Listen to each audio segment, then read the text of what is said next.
Assalamualaikum warahmatullahi wabarakatuh. Kami dari kelompok 8 yang terdiri dari saya Sylvia Nur Fajriati dengan nomor NIM 5041844 dan rekan saya Elsa Wirdayanti dengan nomor NIM 5041842. Baiklah, di sini saya akan menjelaskan mengenai purchasing power parity atau disebut juga dengan paritas daya beli.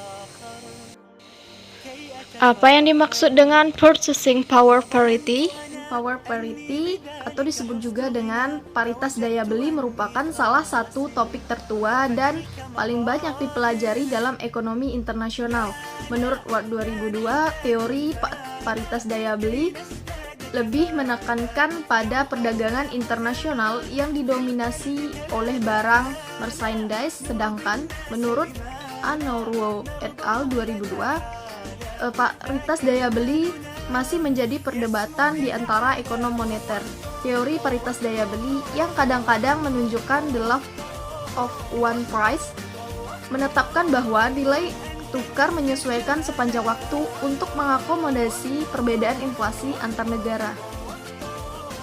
Daya beli merupakan batu pojok model moneter untuk penentuan nilai tukar. Secara teoritis, paritas daya beli merupakan model jangka panjang yang menentukan tingkat equilibrium nilai tukar. Hubungan ini memungkinkan terjadinya defisiasi dalam jangka pendek. Lalu bagaimana konsep dalam purchasing power parity?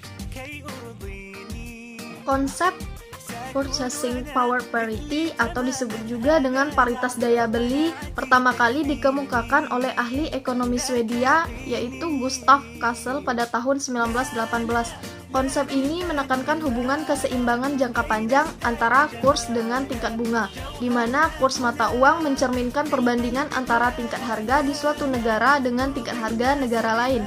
Dasar konsep paritas daya beli adalah bahwa perbandingan nilai suatu mata uang ditentukan oleh daya beli uang tersebut terhadap barang dan jasa di masing-masing negara.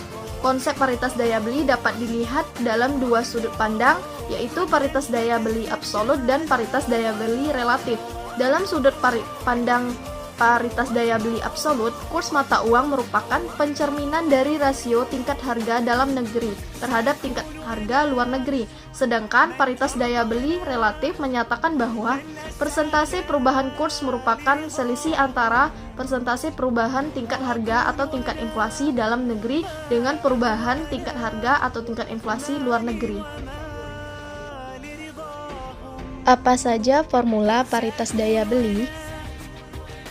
Formula paritas daya beli adalah EF sama dengan IH dikurang IF, yaitu persentase perubahan nilai tukar kurang lebih harus sama dengan selisih laju inflasi cukup kecil. Ada dua macam teori nilai tukar. Yang pertama, teori IRP atau Interest Rate Parity. Yang kedua, teori PPP atau Purchasing Power Parity. Teori ini pertama kali dikemukakan oleh David Ricardo pada tahun 1817 dan kemudian dikembangkan oleh Gustav Cassel pada tahun 1916. Teori ini mendasarkan logika mata uang dalam standar kertas tidak mempunyai nilai intrinsik atau tidak didukung dan dikaitkan nilainya dengan suatu komoditi tertentu yang dijadikan standar, sehingga nilai tersebut di dalam negeri ditentukan oleh kemampuan daya belinya.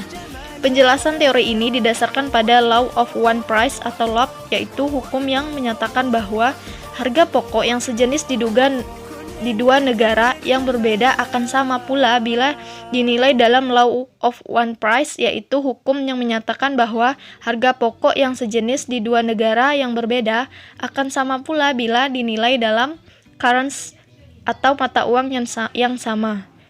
Selanjutnya akan dijelaskan oleh rekan saya Elsa Wirdayanti. Baiklah, saya Elsa Wirdayanti akan menjelaskan tentang interest rate parity atau paritas suku bunga. Interest rate parity atau bisa juga disebut dengan paritas suku bunga adalah salah satu pendekatan dari teori paritas yang digunakan untuk menghitung kurs wajar dolar Amerika Serikat. Hal ini juga merupakan suatu kondisi ketika suku bunga domestik sama dengan suku bunga negara lain setelah mengalami penyesuaian ekspektasi nilai tukar. Suku bunga negara lain yang umumnya digunakan adalah dolar Amerika Serikat. Apabila ketika kondisi paritas suku bunga tercapai, maka seorang investor yang memiliki aset dalam nominal rupiah maupun memiliki aset dalam nominal mata uang lain, terutama dolar Amerika Serikat, akan sama nilainya.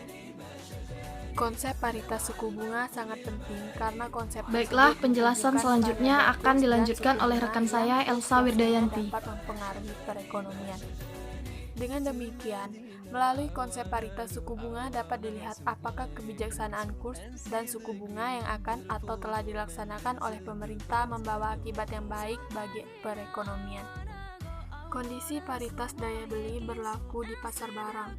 Kondisi yang sama juga dapat terjadi di pasar sekuritas. Kondisi paritas di pasar sekuritas disebut juga sebagai paritas suku bunga. Asumsi yang melandasi paritas suku bunga adalah bahwa pasar aset merupakan pasar yang efisien. Karena itu, paritas ini dapat diterapkan untuk investasi dan pinjaman internasional.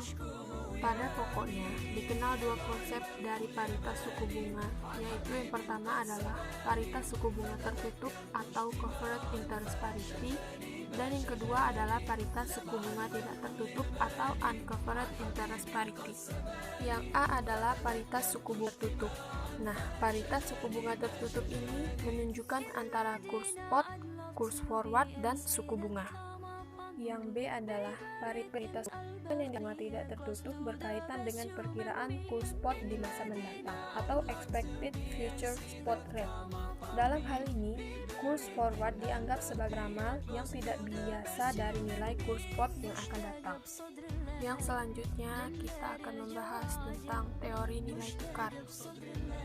Pengertian nilai tukar menurut Miskin 2007 adalah harga dari mata uang suatu negara dalam mata uang negara lainnya. Ada dua macam teori dari nilai tukar. Teori nilai tukar yang pertama adalah teori IRP atau Interest Rate Parity.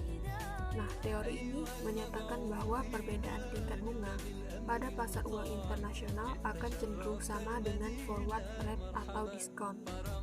Teori nilai tukar yang kedua adalah teori purchasing parity power. Teori ini pertama kali dikemukakan oleh David Ricardo pada tahun 1817 dan kemudian dikembangkan oleh Gustav Kessel pada tahun 1916.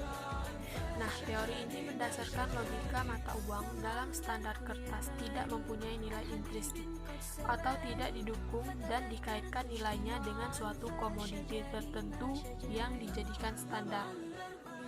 Baiklah teman-teman, terima kasih karena telah meluangkan waktu dan kuotanya untuk menonton video dari kelompok kami.